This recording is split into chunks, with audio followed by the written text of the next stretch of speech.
Hey, how's it going, universe? Welcome to a very, very special episode of Goes to the Movies. More like goes to your living room, goes to your cable box if you still got one of those. Yeah, that's right, everybody. We're going to be talking about True Dicks 4 Menopause Country. I'm just joking, everybody. Talking about True Detective Season 4, True Detective Night Country. You need to get the shit under control. You're still a fucking mess. This connects everything. We are this close.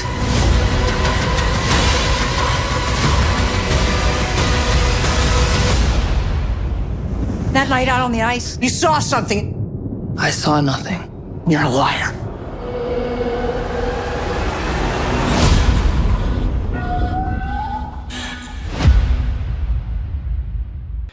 It's the hot new show, the hot new season of America's favorite show about dude detectives. Well, finally, somebody came in and set the record fucking straight. Got it right for once, goddammit. We're going to be talking about... joining me to help me out talk about this is the one and only Big Paul. What's up, Big Paul? What's going on, everybody? So, we've watched all of the True Detective seasons as they've come out over the years. I would say we're fans, right? Absolutely, yeah, absolutely. We're gonna get deeper into our more like specific feelings about the rest of the other seasons at the end of the episode, but we are fans. We've watched them. The only one I've ever really gone back to, I think, is season 1. That's the only one I've seen more than once. Yeah. So most of the time when I think of True Detective, I still think of season 1. Like it burns such a specific kind of image and idea into your brain about what it is to be a true detective, right? Yep. What it is, what does that mean? What does that feel like? What's the texture? Mm-hmm. It's so idiosyncratic. It's so like well done. Yeah, well, that too, and then just like one, and then they capture the same spirit, same energy in season 3 too with Stephen Dorff and Lee. Yeah. But like it's really that grittiness, the really gritty, raw life, capturing the at the peak of despair almost, with the weight of the crime that you're dealing with, the status of the world, and the lens you look through it, right? And so you really get a test with season 1, which is why we both watched more than once, because it really sells that to you, because the crime and everything becomes like secondary. You really get entranced into the two protagonists. But anyway, so because I mean, as a show, I think thematically, and I think season 1 and season 3 probably resonate the strongest with this sentiment. It is a little bit of a deconstruction of masculinity, but by a man. Which is what makes it kind of unique. A lot of times when you get all these stories, all these modernistic stories, these postmodern type stories about toxic masculinity and whatnot, it's usually written by women, right? And which makes this really unique in that way, because it's about how men specifically deal with things and whether or not the weight of those things is worth it. And you being a destructive person doesn't really. Is it justified because of what you've had to go through for your work, etc.? So, and that's what it's dealing with in kind of broad strokes. And I think season 1 and 3 especially are dealing with that specifically. And even when it comes down to like being a detective, the nature of being a detective is that you don't solve most crimes. Yep. You get your wins.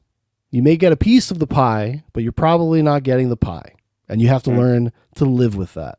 Like that's part of the, it's been season 1 definitely delves into this the most, because it's all about kind of Matthew McConaughey's Rust Cohle kind of coming out of nihilism and realizing that you have to create your own meaning and you have to find things to care about, etc. Otherwise, it doesn't mean anything. And that's the same way he was feeling about being a detective, about solving crimes. That was kind of his feeling. He's like, well, what the fuck does it matter? What does it matter? And that brings us to season 4, Night Country. So this is the first season of the show that is Nick Pizzolatto, the creator and writer for the previous 3 seasons. He was not involved in this at all. He was trying to get a season going for a couple years. I think he had a couple false starts. I have heard that he is actually very difficult to work with. I don't think HBO was too keen actually to have him back because he's an incredibly opinionated dude, and he publicly gives his kind of intense opinions, and which we're going to touch on when it comes to season 4. But he's always been kind of like that, and I guess he had a few false starts. Like he was talking to some big actors about doing a season 4. He was like, "Yeah, I have a really crazy, wild idea. I think it's going to be awesome." And then it kind of like once I guess he talked to the actor he was interested in, and they weren't like really interested in doing it. There's been rumors for years about Matthew McConaughey and what's his name? Woody Harrelson. Woody Harrelson coming back and doing like season 1.5. Mm-hmm. That's been they have spoken about it. Nick Pizzolatto has spoken to them about what that could look like. Right. And maybe we'll talk about a little bit more of that later. But so we had Issa Lopez kind of took over as the showrunner. She wrote the entire show and directed every episode this season. She is something of a filmmaker, more of a writer / producer. She's worked kind of in Spanish stuff for a long time. One of her movies, Tigers Are Not Afraid, I think it's called. Let me make sure. Was kind of like a big hit. It was big on the indie scene. It like did the festival circuit. I've even seen it. Came out a few years ago. Yeah, I think it's on Shudder. I think Shudder bought it. They're like a horror streaming service. Gotcha. And it's okay. It was fine. Like people really heaped a ton of praise on it, and it was fine. Like it's not. It wasn't quite the revelation I think that it was sold to be. That's right. Because a lot of upper class or middle class kids grew up to become film bloggers. And they have no life experience. So if they see anything with like minorities and poverty, immediately it's like their favorite thing. They have to champion it above all else because that's their only experience with any type of life is watching movies. Right. But anyways, because it's kind of like season 4 of True Detective where it has like a 98% Rotten Tomatoes score, and you're like, how? You're right. But anyways. So she took over. This is a whole new vision, a whole new thing. So you and your wife watched it. Yeah. And you guys have been watching it week to week. I didn't catch up until yesterday. So what was your experience like watching it week to week? So you're both coming in, you're both fans. Mm-hmm. Yeah, no, my wife watched every season with me. And as you know, all three of us have a connection before we even started the series because it takes place in, albeit a fictional town in Alaska, but Alaska nonetheless. So all three of us have lived in Alaska at one point. So we're all right, kind of cool. Let's go see what they do with this, right? So we went to go watch it. And then we were about to cancel our Max subscription because it's one of those things like we're not watching anything on it, right? And then, then I see the promos coming out and I was just like, did you see Jodie Foster's going to be in True Detective season 4? And she's like, yeah. I'm like, oh, okay. I was excited before I knew any of the behind the scenes. I was like, oh, Jodie Foster. I was like, that's awesome. Like she seems like, and I will even say, I think she's perfect. She's perfect for a True Detective type show. Absolutely, dude. Absolutely. And plus all the like the meta stuff around her too, right? Like going to Silence of the Lambs. Yeah. You're familiar with like it's like you just felt like she would just crush it. She would crush it in this world, right? In the space. So we had a lot of high expectations and like hopes and excitement getting into season 4. But then we just kind of roll in, and then and just like immediately, just something was amiss. Something was amiss, and we were just trying to figure out like, is it Jodie? I'm like, well. No, because the more I kept going back and forth, I'm like, no, she's great, but she's still got to work with what she's given here. Like what is it? Like what is it? And I think after the second episode, I was just like, there was no, you don't get any attachments to like the end of the character, and they emphasized a lot on like on the case. Oh, I'm sorry. Let me take that back. You don't get drawn into the character, but they spend a lot of time failing at like character development. Yes. And then the ongoing case that's happening like in the background is just so like convoluted and like choppy too. Like meanwhile, and then like Yeah, there it's wasn't not. a lot It's not an interesting. They somehow make a pile of dead bodies not interesting. Yeah, yeah, because that's the premise of like it going into the series, right? They find this like pile of bodies, these scientists working up there in this lab, and nobody knows what's going to happen. So they dive into it, and then it's they make it boring. They made it Well, boring. But and I just want to be clear with everybody. We're going to be talking freely, spoiling everything uh, about the show. So if you haven't, if you have not seen it yet and you intend to watch it, maybe skip this or come back to it later. yeah, yeah, good call, good call. But everyone was like lifeless. There was like nothing interesting, nothing that like at least for like our viewing perspective that made us like gravitate towards it. And then after like the first two episodes, it started becoming like a hate watch session. Like, okay, now we gotta finish this. And every episode was a goddamn struggle session. And then like they don't give you much to like to chew on in terms of you know do I give a shit about these characters or not? And then Yeah, uh, because go for it. I was going to say, well, just in directly related to what you were just saying, it's because they do this thing, and this is something I've noticed a lot in modern movies and TV shows, is that they put all of their character stuff at the end and use it like it's a mystery reveal about why they are the way they are. Right. Like, because once it's revealed what happened between the two detectives, what happened to Jodie Foster and her husband, and then you find out she lost a son, obviously like some sort of car accident or something. And it's actually a very tragic story. Like it's that is an effective moment in the movie when she breaks down. Yeah. Or in the show, sorry. But I was, when I was watching it, and once it gets to that point, it's just like, if I knew all this like throughout the season, I may have like cared a little bit more about these characters. Like I would have known them a little bit better. Because now all I know is that they both have a chip on their shoulder and they're both angry and they're both boss bitches. Came across as both being like like boss bitches, right? And so that's what made it hard like to like Brian said, like why are you the way you are, right? And like that because how it is because it's just not effective. But like in retrospect, you think as you went through that, like okay, now she makes a lot more sense with it was 100%. And they all add this extra contrivance onto the girl boss shit, which is like all of the men are completely feckless, soy filled. Like you guys, if you haven't lived in Alaska, if you are out in a place like that, that is not the type of dudes that are fucking around there. Okay, I'm sorry, that's ridiculous. Yeah, no, yeah. Every dude was some like beta godless cuck. It was bad. Like the one with the boxer turned actor chick. What's her name? Kali Reese. Kali Reese. So her like her side bitch in this, right? Is this guy and the best like there's like two male actors like her like pseudo love interest and then the cop God, what the hell his name oh my god, Pryor. The character's name is Pryor. They both did they both put in a lot of work in to get the Alaskan accent, which if you haven't lived there it's like very like a subtle like Minnesota but like less pronunciation like on the A's at the end, but there's very like it's the weirdest thing. You have to like be there to like hear it because once you hear it, you can't unhear it. And then you'll always be able to recognize it no matter like where you go. The one that actually nails the accent the best is when they go to the cleaning lady's house at the end.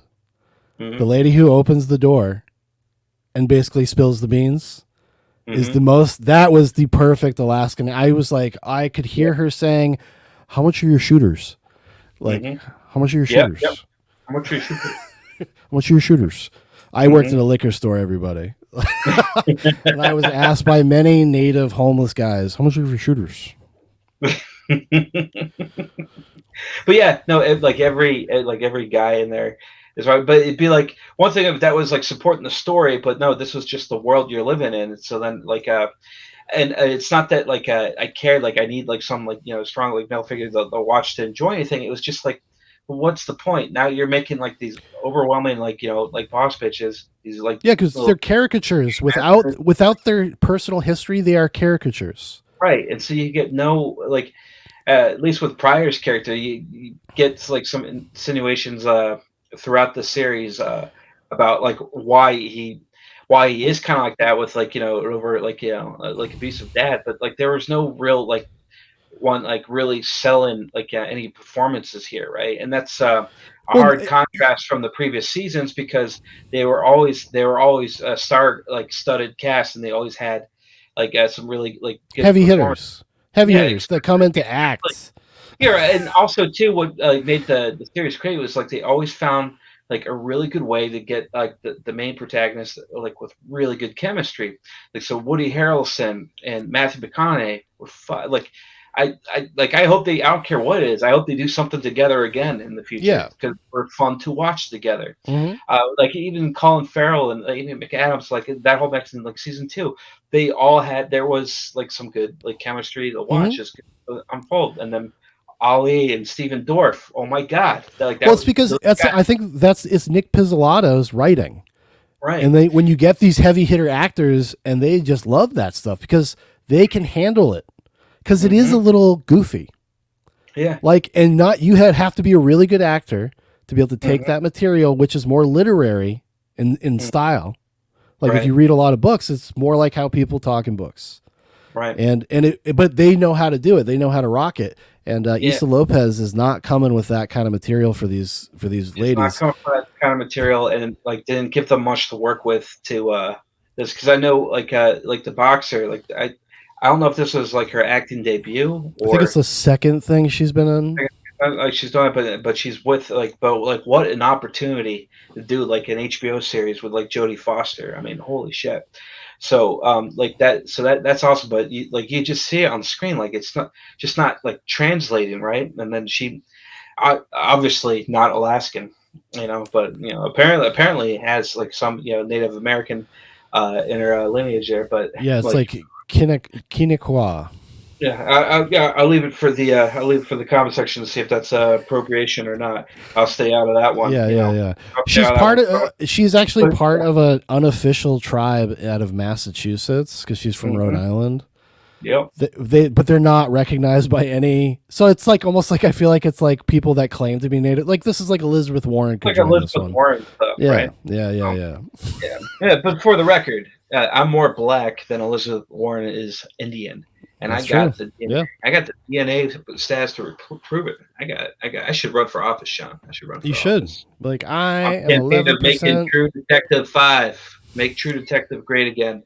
I think it'll skyrocket. But anyways, there's no chemistry like in this. Like is like as good as Jodie is, she's like one person in here. Like just driving this right, and you can't carry that whole show like just on her, and so that was kind of tough to watch. And then, but the thing is, when we talked a little bit about like season 1, when we're talking about like the grittiness of it, and and sometimes it's real life, you don't always solve everything. And what was always cool, I thought, especially with season 1 and season 3, with the subject matter of the crimes that they were investigating, there was this element of like a cult or something. Like a cultish, like there's something it was rooted in there, and then you're trying to figure that out, right? And then, but then you never really do, and then you get that, but it draws out that emotion of you, and then you're fucking like, oh, that's kind of real life, These people, there will always be people that do wrong and go on with life, and that's and get away with it. And life is unfair, and then you die, right? But they did it very cinematic and fucking like I mean, that's kind of what that's the beautiful way that season 1. That's the arc of season 1, right? So and like with this, right? So there's a lot of spiritual like themes going on into this, and like everything going on with the crime and whatnot. And then, dude. It just made it hokey, and it's just like you were. Well, because it's trying to do a lot of things. It's actually kind of Issa Lopez actually made a statement before when she got the job. Essentially, she is intentionally inverting True Detective, intentionally. This is a little quote from here. Director and writer Issa Lopez chose to create a dark mirror of the first season. Where True Detective is male and it's sweaty, Night Country is cold and it's dark and it's female. And then she also made a quote about the supernatural element of it. What did she say? In an interview with the AV Club, Lopez credited John Carpenter's The Thing, the Overlook Hotel from The Shining, and the spacecraft Nostromo from Alien as an inspiration. So he said, guys, me being who I am, I'm going to tap into that and go for it, referring to the supernatural elements of True Detective's first season, which has Carcosa and the Yellow King. Lopez has also cited Dilatov Pass incident and Mary Celeste as inspirations for the season. So the thing about the supernatural elements of True Detective is that they were always intentionally a red herring. They're not real. It's not really happening. You're getting, like in season 1, you're getting some insight from Russ Cole's mind. You're seeing his psyche and how he's falling apart. Right. And this is how his mind perceives things, because his mind perceives things in the grandest, most poetic, most kind of darkly poetic way possible. So he interprets evil and stuff like as if they're H.P. Lovecraft creatures, and the evil is clawing out from the world. Like, it's not really happening. But she, because maybe she's a fucking idiot, is just like, no, but like, what if we just like told the audience that it was real? Wouldn't that be better? I mean, there's literally shit in this season 4 that the conclusions that they make that they could not have made other than having supernatural abilities. Yeah. Like they find clues through her supernatural abilities. Yes. That is retarded. Yeah. No, I mean, if this was just called Night Country, then who cares?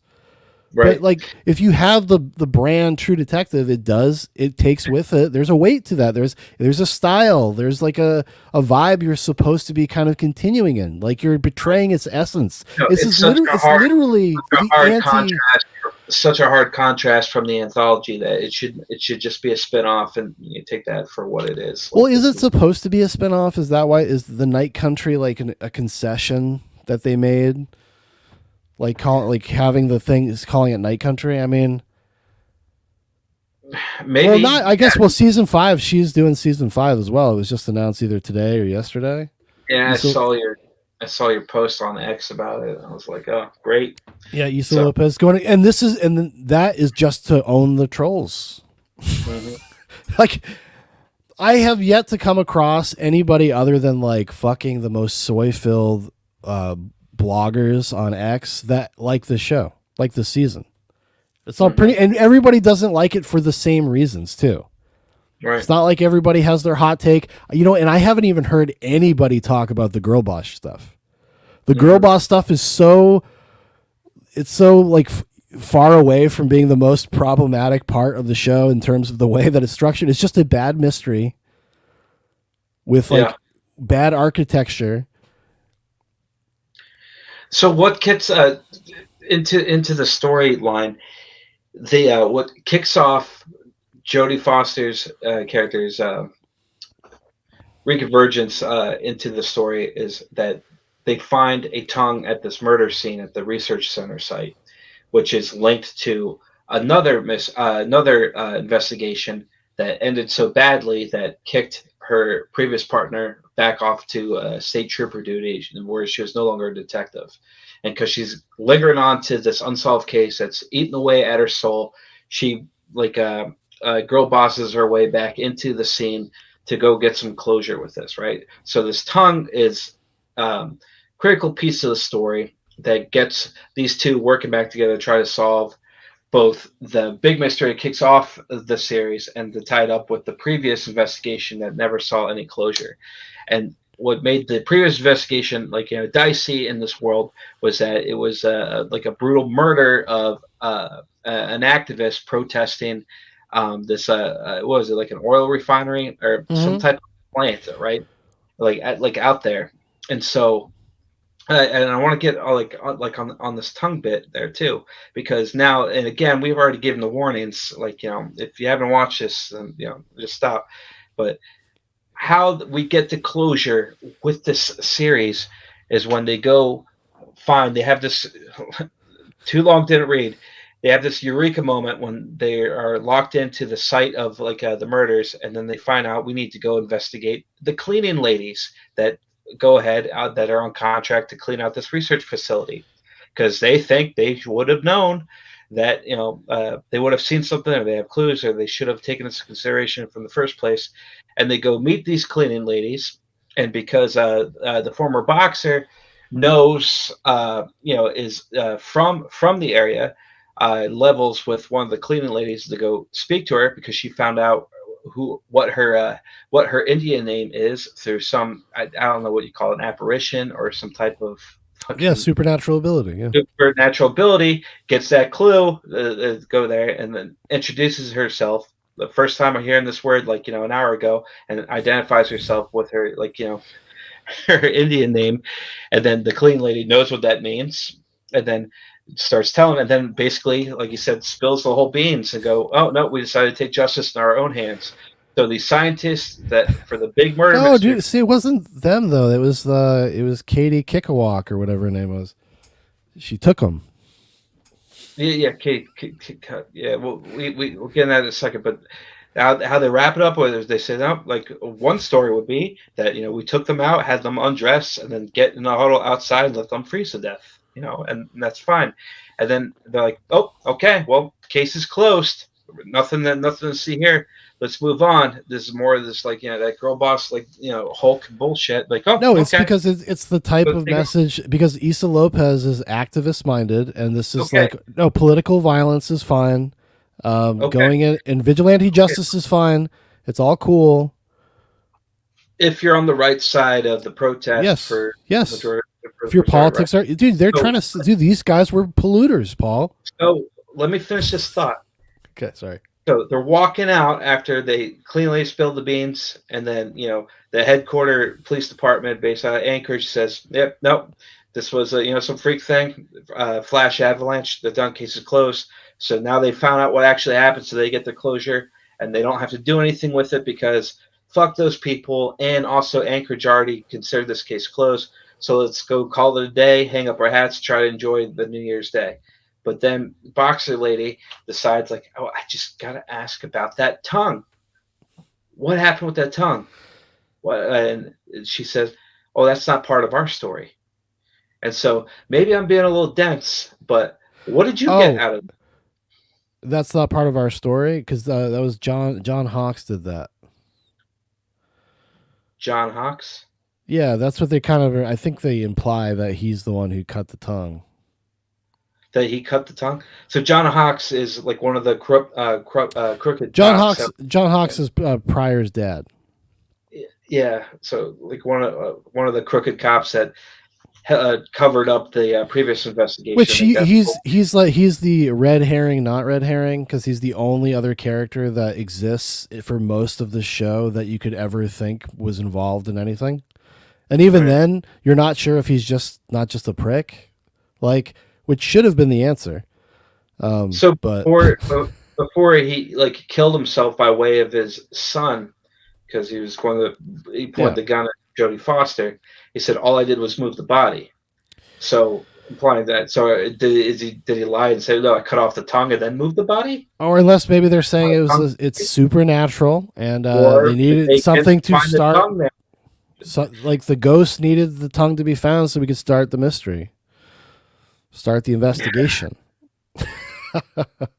You see what I mean? Even with time to think about it, still talking about it, and then you just binged it so we could have this conversation. And it's just like, what the fuck, dude? Everything, like I said, contrived, hacky, and it's just not like. No, they do a thing that I cannot stand in mystery stories, TV shows or movies, is that when the cops just stumble upon the answers rather than being cops, being detectives. Yeah. Another actually, there's a movie, Denis Villeneuve's Prisoners. Have you ever seen Prisoners? No. Oh, you haven't seen that? You might like it. Jake Gyllenhaal, Wolverine. What's Hugh Jackman? It's pretty good. Paul Dano. It's very good. Really? Yeah, yeah. It's about Hugh Jackman's son gets kidnapped, and it becomes like a thriller, psychological thriller. I'm not going to tell you anymore. But anyways, I guess I can't really talk about that. Well, I'll just say this: the cop doesn't solve the mystery by police detective work. It's just like it happenstance. Mhm. Even though you've watched an entire movie where you're like, are you really? Nothing you've done this entire time has mattered to how you've solved the mystery? What? Right. But I mean, it's not quite that egregious, I guess, in Night Country. But I just don't. It never. It's almost like it forgets about it for long stretches of time. Like forgets about there's no sense of urgency or anything. There's no tension. Like the pace of the whole season is like really weird. Yeah. You've noticed it was kind of slow. Yeah. It's slow, and I think it wants to be like a character drama, Right. but the character stuff is so shallow. Right. And a lot of it is shallow because they refuse to reveal Mm-hmm. why these people might feel the way that they do about their lives. For reasons, apparently. And it's just for a cheap, like kind of cynical, emotional thing at the end. So your finale can feel like it has weight and gravitas. Right.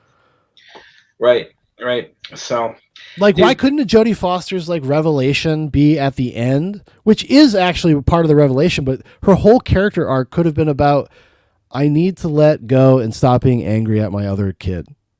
mm-hmm. I need to move on. I need to be a good mother. I need to why couldn't have that just been her tortured thing the entire time that we were aware of? Right. Like we would know about it and we could invest in it and root for her or something.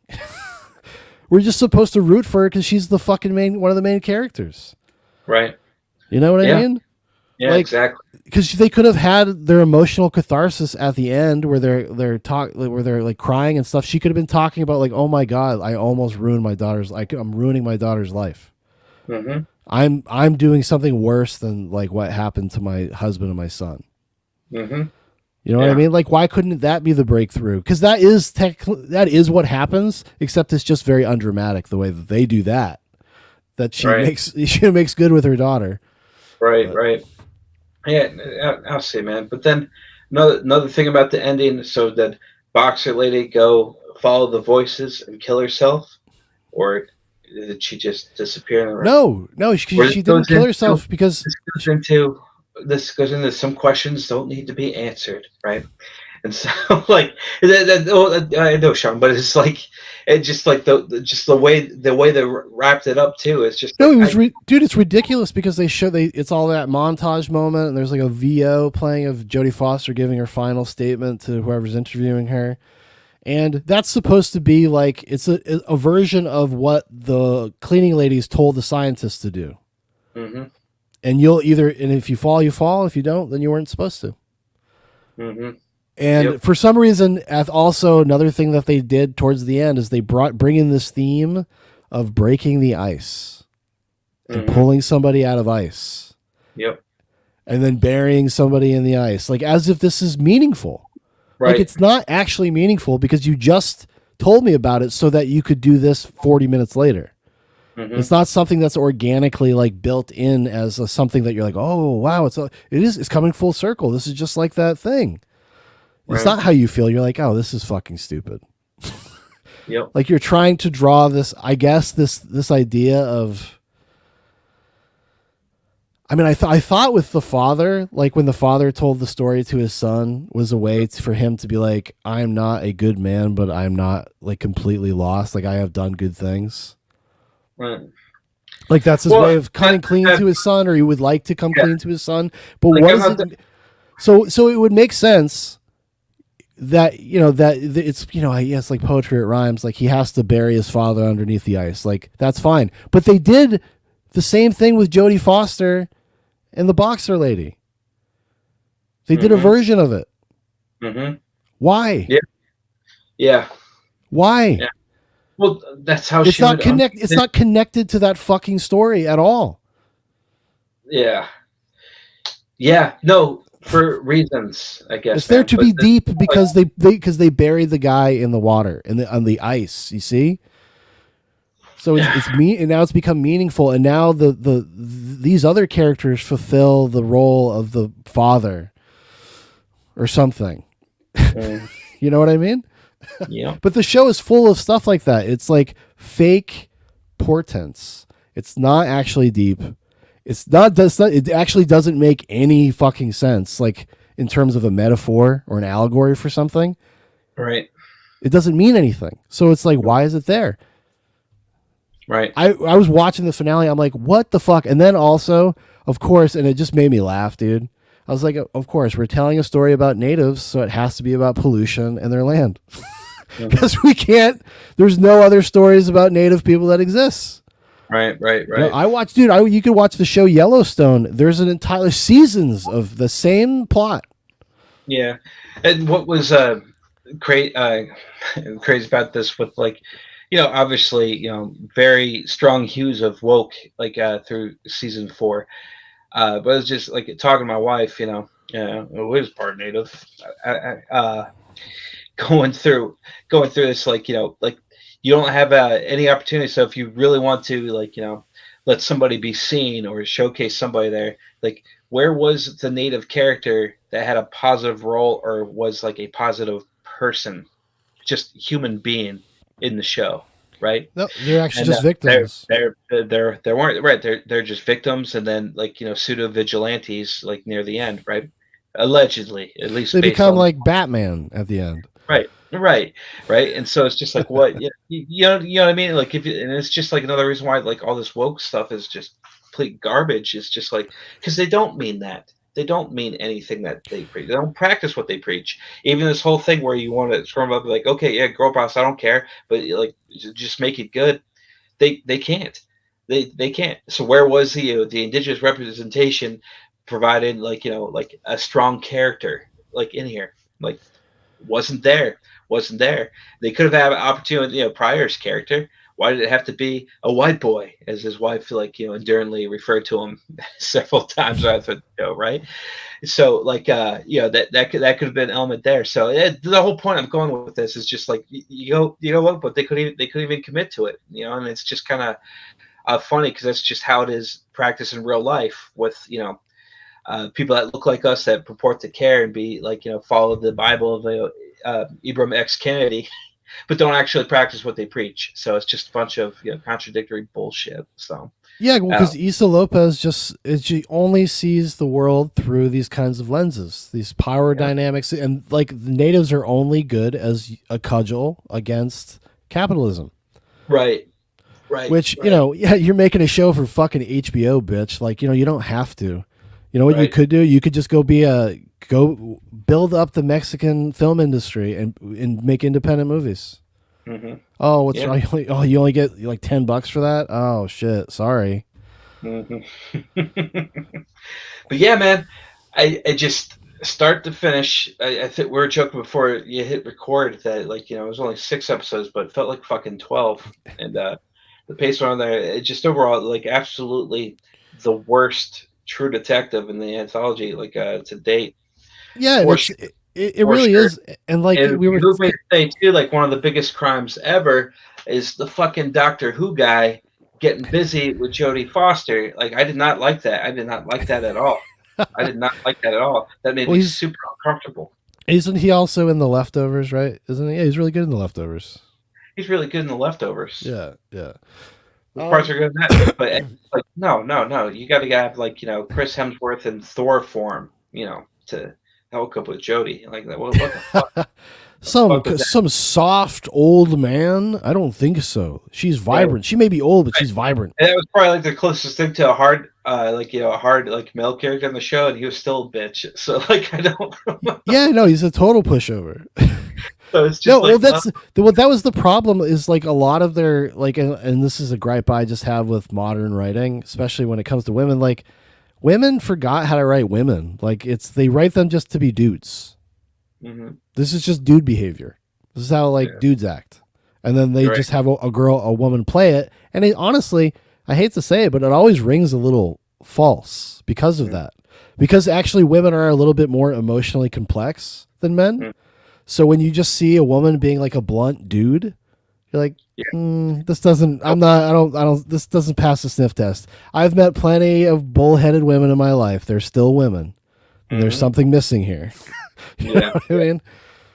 Yeah, man. So but that was that's the thing about their characters, and I think one of the reasons why like you can't ever get into the rhythm of their chemistry is because they're both playing like the same character, like they have the same energy. There's nothing complimentary about each other that evens the other one out. Really, right. They're both kind of coming from such a heightened like masculine place that you're just kind of like, oh, they both fuck everybody they can. They both like drink a lot. They both like to scrap. Like they both are reckless. Like, okay.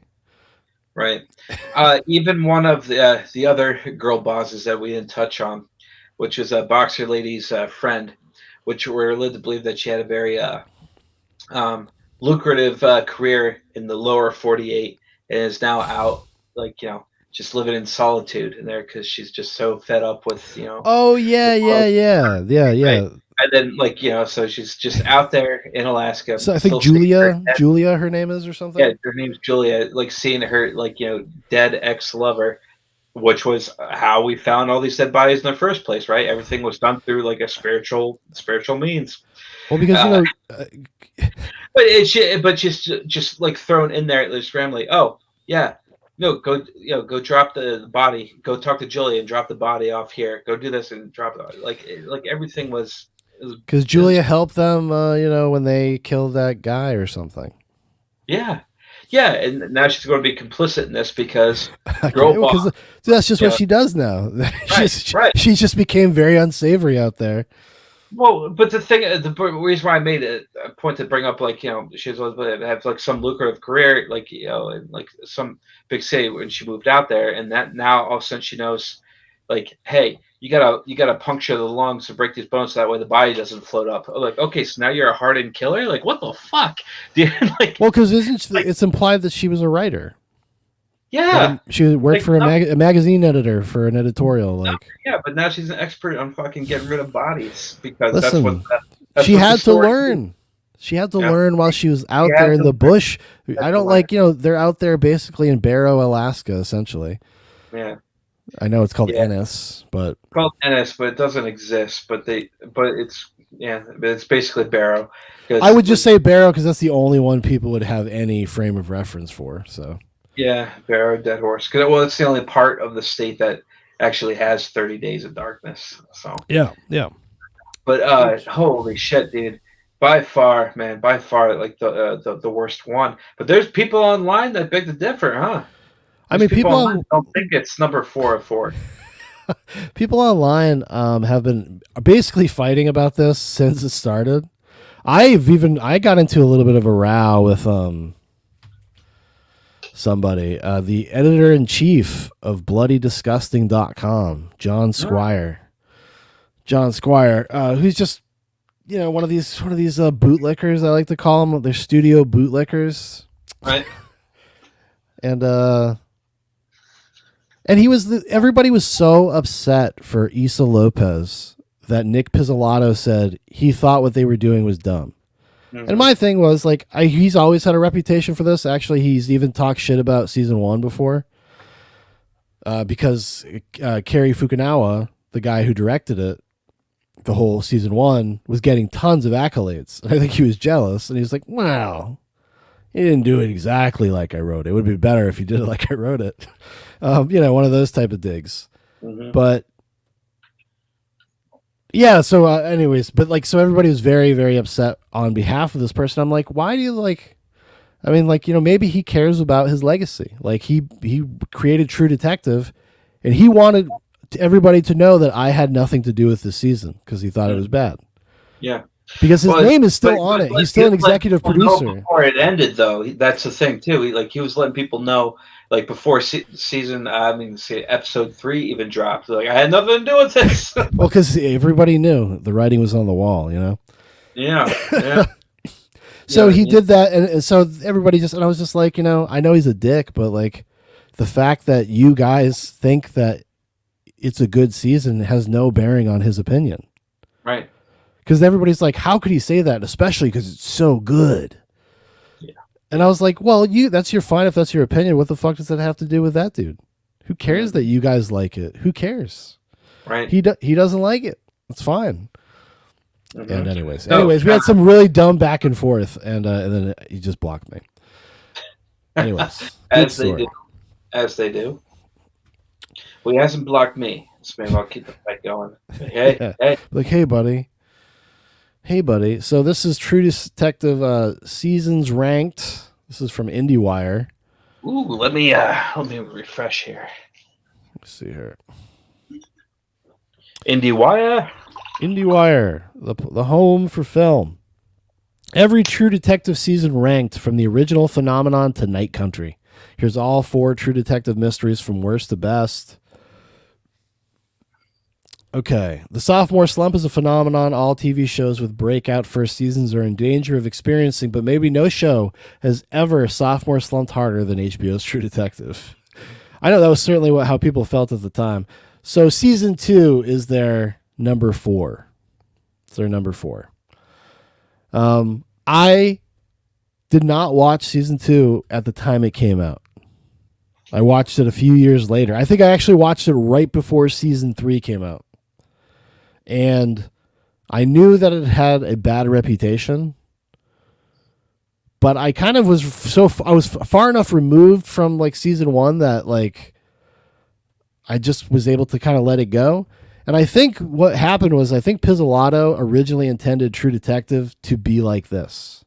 Mm-hmm. To be that kind of anthology where they had every season was a different story, different detectives, but also kind of a different style, depending on the type of story it was. Mm-hmm. You know, because if you watch season 2, it's very like it's very almost like Michael Mann movie. It's like very like Heat, like that kind of cinematography, that kind of vibe, that kind of feel to it. And I actually really like season 2. Yeah. I don't, but I understand. I get why people didn't like it at the time, though. Like, I completely understand. Yeah, because I watched it when it did came out initially, and then I still was in the world of like one and understanding that it was going to be a different story, but it might be worth revisiting. I know you've told me more than once to go check that out, but that was season 2 before season 4 was my worst one. Ranks up, and it probably still will be after I watch it again. But I mean, I would say if you end up rewatching season 2, let me know because I'll rewatch it too, so we can talk about it. But but I really do think it was a matter of expectation. Yeah, I don't think that it's bad. I think that it was too different from season 1. Yeah, people wanted what they wanted, and that's kind of like in some respects that's part of the gripe with season 4, right? Is that it doesn't feel right. It doesn't feel like it fits. Well, season 4 is even weirder though, because it feels like it's like faking it. It's like pretending to fit.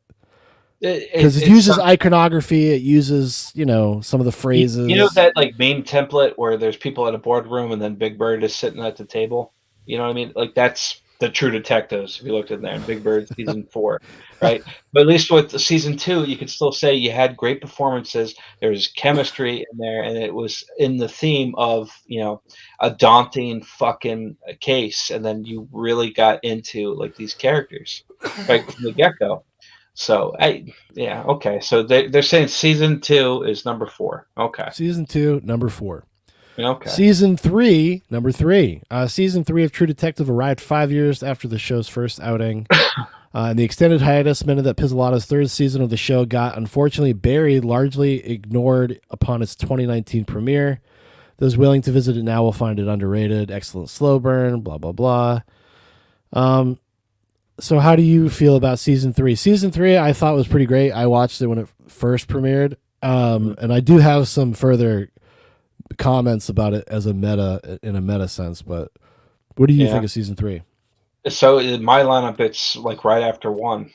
So yeah, me too. Yeah, we would be the same. So I think ours would be the same. Yeah. So, but because it returned to that feeling, right? That style. What's interesting though, from Nick Puzzle, because he has lived both in Arkansas and Louisiana. He either went to school in Louisiana and grew up in Arkansas or vice versa. I forget. But I think part of the reason why it's like so rich with like, the environment, like in the story, because like he has like skin in the game, like it's really coming from a place of like love, whereas, well, he knows them. He knows the area. He knows the kind of dialects, the kind of people, the kind of houses. But to your comment with season 2, where it felt like, I don't care, like, like a Michael Bay thing there, because like, well, maybe that's what a person that doesn't know California would look at. They would look at through of like, Michael Movies. Bay, right? Yeah. So, through movies. So maybe, maybe that checks out. Maybe that's why 1 and 3 are so good, because he's got like a deep connection with, both those states, knows the culture, he knows like the layout and everything. Well, season three returns to kind of a smaller feeling. Mm-hmm. Like the mystery is smaller. Like season 2 is like big, sprawling, like crime epic, right? Right. I mean, like you got the bad guy's perspective, you have the crooked cops perspective, you have the try-hard cops perspective. Like there's a lot of stuff going on. Season 3 kind of returns to a little bit more intimate, right? Because it kind of becomes about the two detectives again, and that's that involves simple story, big drama, right? And that was like the formula that kind of seems to like work with like 1 and 3. So yeah, and it was always actually I remember it being cool to see Steven Dorff like do something. Mm-hmm. I kind of have a soft spot in my heart for for old Steven Dorff, for Deacon Frost. Blade, baby. Yeah, well, Cecil B. Demented. Because after he did season 3, then he got with the studio to start fucking working out like a madman, so he could be in that terrible movie where he's a UFC fighter and fights his son. You know what I'm talking about? I do, but I don't think I ever saw it. I did, and it was terrible. But he was jacked. I was just like, my God. Steven Dorff, man. Steven Dorff, as I live and breathe. As I live and breathe. But yeah, one of the things what I wanted to say about this, though, in terms of Nick Pizzolatto, I think part of season 3 is a fuck you to the fans of season 1 for not liking season 2. Because at the end of season... Say that again. This is a fuck you to the fans of season 1 for not liking season 2. I'll tell you, I want to explain why. Okay. So the framing device for season 3 is him doing like an interview for a documentary, right? Okay. Right? The Mahershala Ali's character, that's the framing device that they use. Once we get to towards the end, the last episode, they bring up season 1 as an example of a case that also went unsolved, and that this is kind of the nature of these things.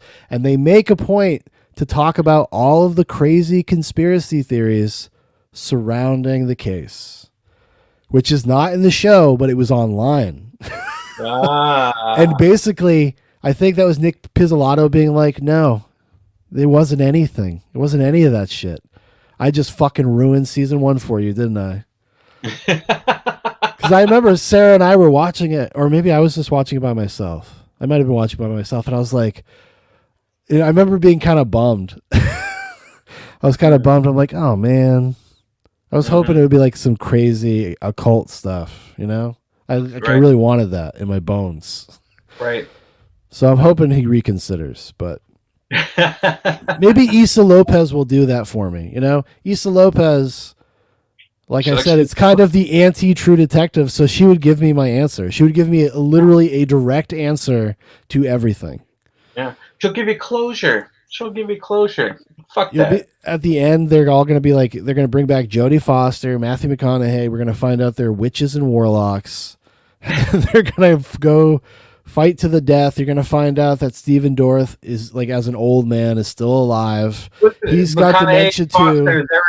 They were in a movie together, weren't they? It was like Contact or some shit. Oh yeah. It could be like a reunion. I mean, perfect synergy. I love it. Maybe she'll draw from that for inspiration for season 5. Fuck, I hate this. This is great. No, do you think with season 5, do you think that they'll continue with those characters? I don't think so. That'd be crazy. That would be crazy. Night Country 2, even darker, even nightier. And then we got, of course, Night Country is number 2. It's like the safe bet. Like, well, we can't say it tops season 1. In many respects, the worst part of Night Country is the fact that it is a True Detective season. I agree.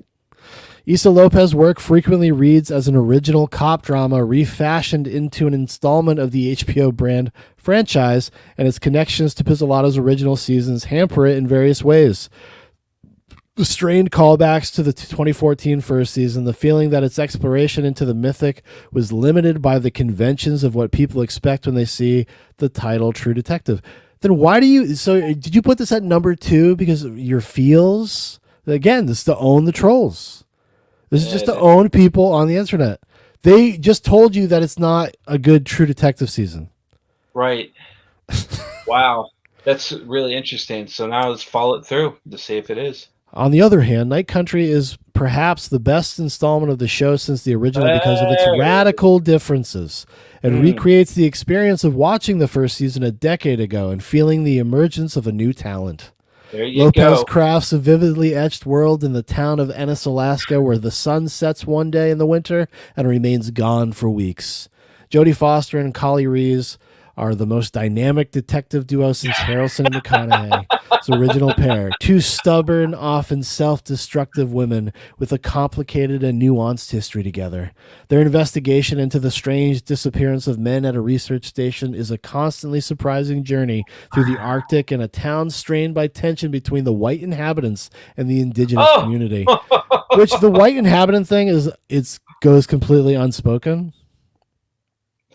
Yeah. It's just that all the white people suck. Yeah. That's all. It's they don't actually. There's not even any racial tensions really. I don't think there's anything like that. Is there? No. I mean, and Jodie Foster's a white, and she's got a native daughter. Mm-hmm. Then I was waiting for that to come up, and it never did. Yeah. The female-focused detective drama might depart from what we expect from True Detective, but it's still an excellent story all the same. There you go. There you go. There's nothing I could disagree with the first paragraph, and then boom. And there we go. Season 1 is number 1. The perception that True Detective only has a good first season before it ran out of gas isn't entirely accurate. If nothing else, Season 3 proves that Pizzolatto can tell more than just one story to tell. But with that said, there's a reason why that original 2014 season was such a phenomenon. It remains the series. They admitted 3 is really number 2. Yes, yeah, no, they did. Because it's like when witches do their magic, Paul. You know, when they want to do their satanic ceremonies, they have to tell you what they're doing. Mm-hmm. So these people, they have to tell you as they're gaslighting you. They also have to tell you so you feel extra crazy. Mm-hmm. Like, why? You can't. You started off telling me it's not a good season of True Detective. So in the ranking of True Detectives, it shouldn't be ranked number 2. Dude, let me tell you, man. 1, 3, 2, 4. That's what it is. And that's the way that's the correct ranking. That is the correct ranking. 1, 3, 2, 4. 1, 3, 2, 4. I said it, and I don't have to explain myself because I'm. That would definitely be my. That would be my ranking as well. I mean, I don't see how you could see it any differently. No. Well, that author of the IndieWire article said it, and then contradicted himself. So whatever, man. That's what you have to deal with. That's why you can't read any film blogs anymore. They're all like that. They're all politically motivated writers. Well, I never do. So I mean, I just dude, that's crazy. Even just as a regular TV, as a regular season of television, it still wouldn't have been very satisfying. Like if this was not called True Detective, I agree with them. I think what your perception of it would be probably different, but I would have just never finished it. It would have been a show I watched an episode, 2 episodes, and then I'm like, I'm good. Yep. Yeah. Fuck, dude. I don't know, but I'm a glutton for punishment, man. I gotta finish what I start. Unless if it's Walking Dead. And other things, but was it This Is Us or fuck? What was the one with? Oh, do you guys watch that? No, with Pedro Pascal, that zombie one. What was that called? A movie or a show? Show. It's a show. Pedro. Oh, The Last of Us. Last of Us. I couldn't get past it. I did not like The Last of Us show. Yeah. No. Yeah, and I didn't finish it. Sarah and I watched the pilot and part of the next episode, and we were like, same. I'm good. That's exactly where I went with it too. But dude, it's just crazy, man. Because like we're like family, we got kids, we got all the shit there. So time is a precious commodity. The older you get, the more you realize that. And when you sit down to invest and watch something, you want at the very end of the day just to be entertaining. You want to be entertained. Yeah. And what did you get out of this, right? And like, don't get me wrong. I watch a lot of trash and be completely content with it. I can just turn my brain off. But this went out of its way. I feel well. I think it just went out of its way to be just another. It was one of the most groan-inducing things ever. Was like, oh, this is just like another fucking evil capitalism, like just evil, the evil corporation thing. I was just like, this is so boring, guys. Like, this is just fucking boring, and I cannot imagine. Like, how can like you had Jodie, like how, like it kind of irritates me because Jodie Foster is supposed to be smarter than this. It's just like Jodie, like what did you see in this shit? They landed Jodie and they wasted her. They gave her nothing to do.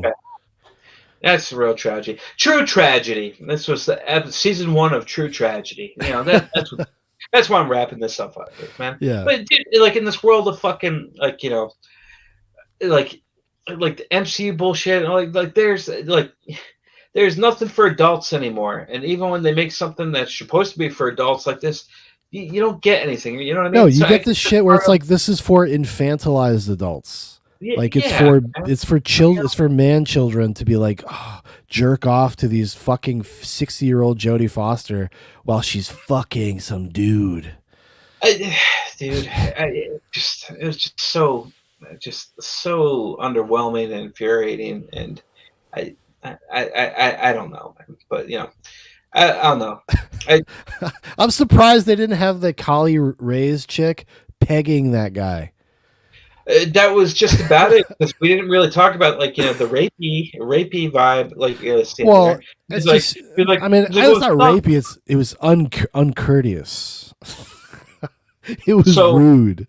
So if you flip the switch, if you flip the roles, when somebody says stop and you don't stop, Paul, but he was trying to stop himself from busting his nut. Listen, well, one, that's how you know that's not a guy. That's no, because if you want to like flip positions or you had something else in mind, you're like, well, you're gonna end the carousel already. What? Well, no, that's I had 20 more minutes scheduled. We already talked about it too. Like every guy in this series was just like a bitch. If you want to do something, give and take. Retain yourself. Control yourself. Save it. Clinch back, edge, whatever the fuck the term was called. I don't know. That didn't flip her. Should have just punched her in the face. But at least with that guy, again, this is with boxer chicks, like side bitch in the show, complete beta dude, runs a little restaurant. He gets all mad. Right. He steals his SpongeBob toothbrush, battery powered toothbrush, which we can probably all assume they probably uses as a vibrator as well. But But well, in fairness, when she goes off into the sunset and then goes into finds herself. Yeah. Now she's got her spiritual native name or whatever the fuck. She gives him his toothbrush and that's her goodbye. So at least we got that. You know what I mean? At least there's some closure. So. Well, listen, I can understand why that guy was mad. You know how much shit costs up in that part of the world. Yeah. They did comment on that with oh, you want to get Oreos? So get up there, it's expensive. Yes. Shit up there, the price. I mean, just regular, even in Anchorage, things are expensive. But the more remote you get, the more expensive it gets, and it gets wild. It does because I remember 2006 when I was in a very remote part of the state. Like a gallon of milk was $12, and you're just like, fuck. Yep. And that was 2006, so it's crazy. But but also when you do this, because there's another HBO show, Mayor of Easttown, right? Mayor of Easttown. I think that one actually pulled it off, but yeah. But what it pulled off. I'm not saying that was terrible, but I live in that greater area. I am very close to where that is supposed to take off. And so a lot of people I work with they all start getting hypercritical of like that's not how people talk there. Those actors Yeah, are of trash. course. Of course. Or, Yeah. this or this is wrong. That's wrong. That's wrong. Right. And I'm not gonna lie. Like it wasn't. I didn't think it was important to bring up, but here I am bringing it up now. But we're watching like we only saw one Alaskan Aces jersey in the entire series, in the entire 6 episodes. Yeah. And we only saw one Alaskan grown hoodie in the entire. That's like they give you one at the airport. Yeah. Oh yeah. This is some bullshit. But there's a lot of things like that's not like anyone that's like lived in Alaska would know like that ain't it. That ain't it. Well, the only thing I was thinking, I was like, well, it's like in Barrow, like it's like it's not regular. It's not my experience with Alaska, so I don't know. And I guess if you're, a lot of those small little villages. I've been to Barrow, and I've seen everything I just referenced. No, but but a lot of those villages, those little villages and stuff out in the bush. I mean, it's only inhabited by the people that like work there. They usually work at like on the slope, or they work for a chemical plant or something like that. Right. So that's kind of like that's what I was thinking when I was watching the show, because there really wasn't very many authentic Alaskan feeling things, in my opinion. No. I mean, I guess other than like, I don't know, the native people. Yeah. No. Oh, indigenous. What was the term? Huh? I feel like don't they have a term? It depends who you're talking about. There's Inuits, and then there's natives, and then I guess maybe we just call them natives. I was trying to remember. Like there was just a blanket term. Well, you have to do Alaska natives, and it's a whole. It's a different country, man. I didn't see a single Samoan. That's it's bullshit. Well, they're more Anchorage. They're more in Anchorage. Yeah, they're there to collect their Anchorage. Yeah, you won't catch a Samoan that far north. They gotta collect their oil money for all of them and their 30 family members that all live in the same house. Mm-hmm. So I worked with some of them. Yeah, you did, man. But you have like any other is there anything else to say about season 4 as a true detective fan? Not really. I mean, I would say it was just shockingly underwhelming, slowly paced. Like they didn't do even any fun like mystery show detective stuff where they're like, oh, is this guy the killer? Is this person the killer? Like I never for a second ever I wasn't even curious. Mm-hmm. And then when I found out, because there's no way also to find out until they tell you. Right. Well, so the sign of a bad mystery is if in hindsight you can't go back and solve it. Mm-hmm. Like in hindsight, you should be able to go and see the pattern and see, oh, okay, this makes sense. See how everything slots into place. Yeah. This is not like that. You can't do that with this because they have to be told it. Yep. Contrived and hacky. Because it's not through their investigation produces nothing. Exactly. They produce nothing. So it's like other than finding the contrived, hacky, driven by out of context girl bosses, surrounded by beta godless cucks.